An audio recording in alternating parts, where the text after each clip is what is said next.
Hello guys, आज की इस वीडियो में हम स्टॉक मार्केट को प्रिडिक्ट करने वाले हैं। देखो, स्टॉक मार्केट को प्रिडिक्ट करना बहुत ज़्यादा डिफिकल्ट है क्योंकि उसमें क्या है ना, बहुत सारे रैंडम डेटा होते हैं और मतलब उसमें कोई एक तरह का पैटर्न नहीं होता। फिर भी हम एक लॉन्ग शॉर्ट टर्म मेमोरी से प्रिडिक्ट करने की कोशिश करेंगे, राइट। और जो रिजल्ट्स आने वाले हैं वो माइंड बॉगलिंग है क्योंकि मैं लास्ट में दिखाऊंगा आपको रिजल्ट्स। वो $5-10 का ही फर्क होता है। मैं क्या करूंगा, एक मॉडल चूज करूंगा that is long short term memory, right. ये टाइम सीरीज डेटा के लिए होता है और जो टास्क है हमारा स्टॉक मार्केट को प्रिडिक्ट करना, that is time series data से रिलेटेबल है। ठीक है, तो लॉन्ग शॉर्ट टर्म मेमोरी ये आर्टिफिशियल इंटेलिजेंस का मॉडल है जो हम यूज करेंगे, ठीक है। और जो डेटा फीड करेंगे हम, वो लास्ट 15 ईयर्स का डेटा फीड करेंगे, लास्ट 15 साल का डेटा फीड करेंगे, एक्सेप्ट 20 डेज, मतलब कि लास्ट 20 डेज का डेटा फिर उसे नहीं करेंगे, वो हम टेस्ट के लिए रखेंगे जिसको मॉडल को प्रिडिक्ट करना है प्राइस। बट उसके अलावा लास्ट 15 ईयर्स का डेटा हम मॉडल को फीड करेंगे, लॉन्ग शॉर्ट टर्म मेमोरी को। अच्छा, उस 15 ईयर में आप क्या क्या उसे फीड करोगे? हम उसके 4 फीचर्स, हर एक दिन का 4 फीचर हम एक्सट्रैक्ट करेंगे। और जो हम स्टॉक चूज करने वाले हैं दैट इज एप्पल। एप्पल का स्टॉक होगा ये। और मॉडल को हम क्या क्या फीड करेंगे, जैसे मान लो आज 2 फरवरी है, तो 2 फरवरी का क्या क्या इसे डेटा फीड करेंगे, मतलब 12 फरवरी आज, तो 12 फरवरी का क्या क्या डेटा इसे फीड करेंगे। आज का ओपन प्राइस क्या था, जब स्टॉक मार्केट ओपन हुआ तो एप्पल का प्राइस क्या था। आज का हाई क्या है, जब ओपन, मतलब इस पूरे दिन में सबसे ज़्यादा प्राइस कितना गया, सबसे ज़्यादा, तो उसे हाई कहेंगे। सबसे लो कितना गया, और जब स्टॉक मार्केट क्लोज हुआ तो उस समय एप्पल का प्राइस क्या था, दैट इज क्लोज प्राइस। हम इसे किस लिए ट्रेन करेंगे? क्लोज प्राइस को प्रेडिक्ट करने के लिए, ठीक है।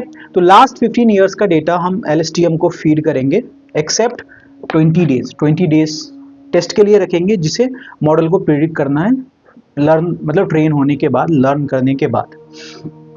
हम जो विंडोज इस्तेमाल करेंगे वो 15 डेज विंडोज इस्तेमाल करेंगे। अच्छा, ये विंडोज क्या होता है कि 16वां दिन का प्राइस, मतलब कि एक दिन का प्राइस, आज का प्राइस प्रेडिक्ट करने के लिए मॉडल को लास्ट 15 डेज का प्राइस दिखाया जाएगा कि लास्ट 15 डेज में ओपन क्या था, हाई क्या था, लो क्या था, क्लोज क्या था, तब आज का उसे प्राइस प्रेडिक्ट करना है, ठीक है।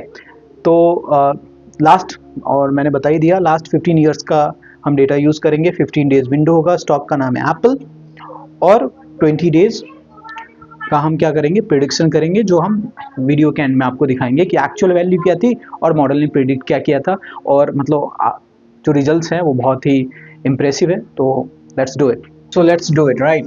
सबसे पहले हम डेटा को डाउनलोड करेंगे और उसके लिए जो हम लाइब्रेरी यूज करेंगे that is Yahoo finance. Yahoo finance के बाद सारा हिस्ट्री है, मतलब जितने भी स्टॉक्स हैं ना, उस सबका उसके पास हिस्ट्री है कि किस दिन कितना प्राइस था, लो कितना था, हाई कितना था, ओके।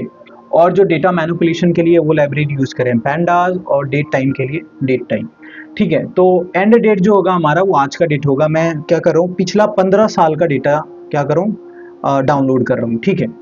पिछले 15 साल के लिए हम क्या करेंगे, एंड डेट में डेज, मतलब टोटल 15 इंटू 365 डेज होंगे, दैट मीन्स कि ये 15 साल का होगा, पिछले 15 साल का ये डेटा कलेक्ट करेगा, okay. df equals yf dot download से ये डेटा को डाउनलोड करेगा। स्टॉक मैंने चूज किया है एप्पल का, एप्पल का स्टॉक चूज किया है। स्टार्ट डेट और एंड डेट होगा, ठीक है। मैं 4 फीचर्स जैसा मैंने बताया, मतलब वहां से एक्सट्रैक्ट करूंगा या वहां से कलेक्ट करूंगा, that is open, high, low and close.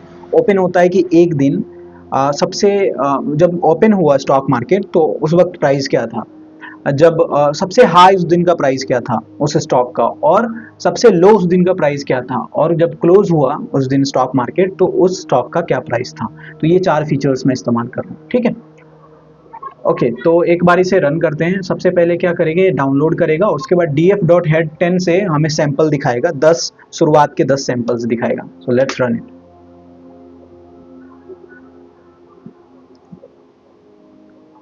ठीक है, ये डाउनलोड हो गया है और हमें सैंपल्स भी इन्होंने दिखाए हैं। तो देख सकते हो प्राइस, टिकर कौन है हमारा, एप्पल है। और प्राइस में क्या क्या हमने किया है, open, high, low and close.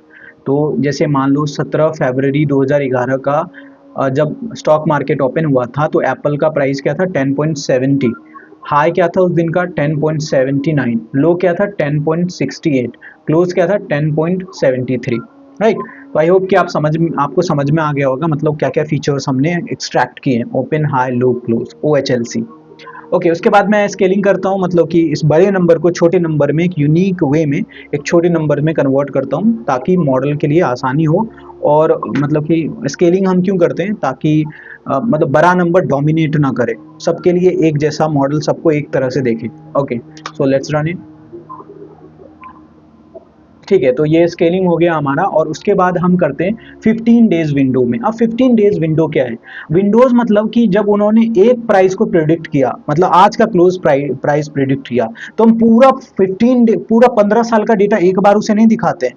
उसको हम 15 विंडो साइज 15 में डिवाइड करते हैं और उसके बाद हर एक सैंपल को दिखाते हैं।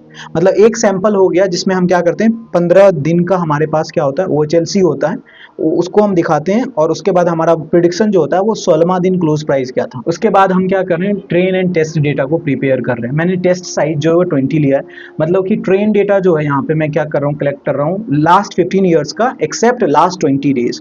लास्ट 20 दिन का ये प्राइस ट्रेन डेटा में नहीं आएगा। क्यों? क्योंकि उस लास्ट 20 डेज पे हम मॉडल से प्रिडिक्शन लेंगे। तो अगर हम उसे डायरेक्ट फीड कर दें वो भी डेटा, तो वो चीटिंग कर लेगा आराम से। तो ये वही मैं यहाँ से कर रहा हूँ, एक्स ट्रेन, वाई ट्रेन और X test and Y test को प्रिपेयर कर रहा हूँ। और उसके बाद उस डेटा को मैं टेंसर में कन्वर्ट कर रहा हूँ, क्योंकि जब मैं मॉडल बनाने वाला हूँ वो टॉर्च का इस्तेमाल करके बनाने वाला हूँ। Okay, so let's run it.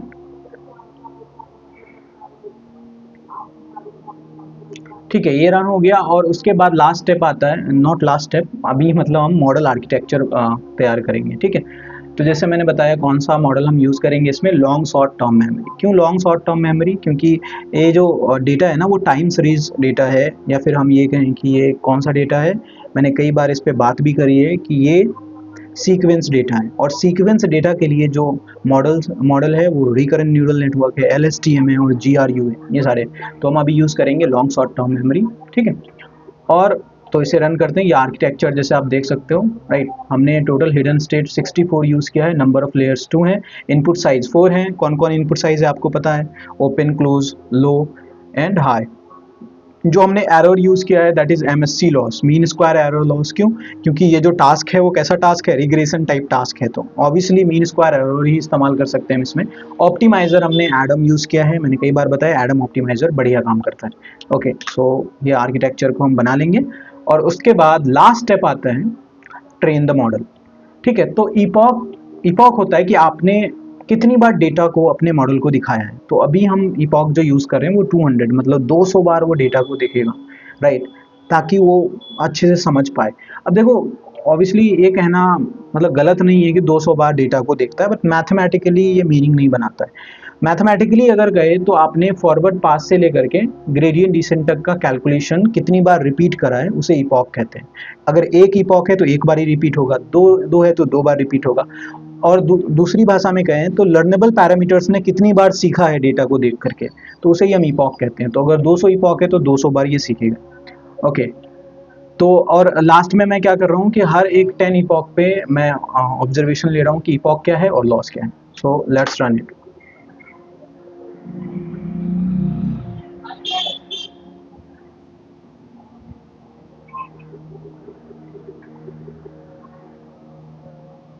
ठीक है, आप जैसे जैसे देख सकते हो इपॉक जो है वो बढ़ रहा है, मतलब इपॉक ट्रेन हो रहा है मॉडल, वैसे वैसे लॉस जो है वो डिक्रीज हो रहा है। 0.12 से 0.053, फिर 0.015, 0.0055, 0.000, और धीरे धीरे ये घटेगा, राइट। तो इसे पूरा ट्रेन होने देते हैं, फिर बात करते हैं। ओके, तो अब ये पूरा ट्रेन हो गया। आप देख सकते हैं जब इपॉक 0 था तो लॉस बहुत ज़्यादा था, दैट इज 0.123। और जब इपॉक 190 हुआ तो धीरे धीरे मॉडल ने लर्न किया इसे, और जो लॉस है वो घट करके बहुत कम हो गया, दैट इज 0.000184।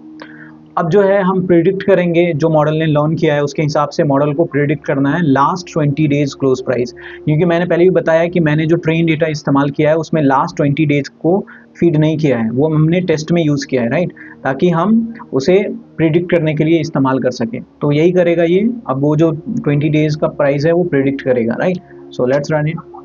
ये इन्होंने प्रिडिक्ट करके इसे एक्चुअल वाई टेस्ट नंपाई में रख लिया है। अब जो ये डेटा है ना इसको हम इन्वर्स करते हैं, राइट, स्केलिंग को इन्वर्स करते हैं। अभी हमने स्केलिंग करी थी कि मतलब उसका जो एक्चुअल नंबर था उसको हमने नॉर्मलाइज किया था, मतलब कि क्या किया था, उसे एक यूनिक वैल्यू में डाला था, एक रेंज में, छोटे से रेंज में सारे नंबर्स को। उसे ही हम इन्वर्स करते हैं ताकि वो अपने ओरिजिनल रूप में आ जाए। ओके, और उसके बाद हम यहाँ पे प्रिडिक्ट कर रहे हैं एक्चुअल वर्सेस प्रिडिक्टेड प्राइस, कितने दिन का, लास्ट 20 दिन का। So let's run it. ठीक है, तो आप देख सकते हो आप कि डे 1 का जो प्रिडिक्टेड प्राइस है वो 258 है, मतलब 20 डेज में डे 1 का। ठीक है, प्रिडिक्टेड प्राइस कितना है 258.25, एक्चुअल प्राइस क्या था 259.72। डे 2 का प्रिडिक्टेड प्राइस क्या है 257.55, एक्चुअल प्राइस क्या है 257.97। तो बहुत हद तक मॉडल ने लर्न किया है, तभी तो मतलब लगभग ये प्रिडिक्ट कर रहा है, राइट। 257 है डे 3 का प्रिडिक्टेड प्राइस और एक्चुअल प्राइस 255, तो $3 का गैप है यहाँ।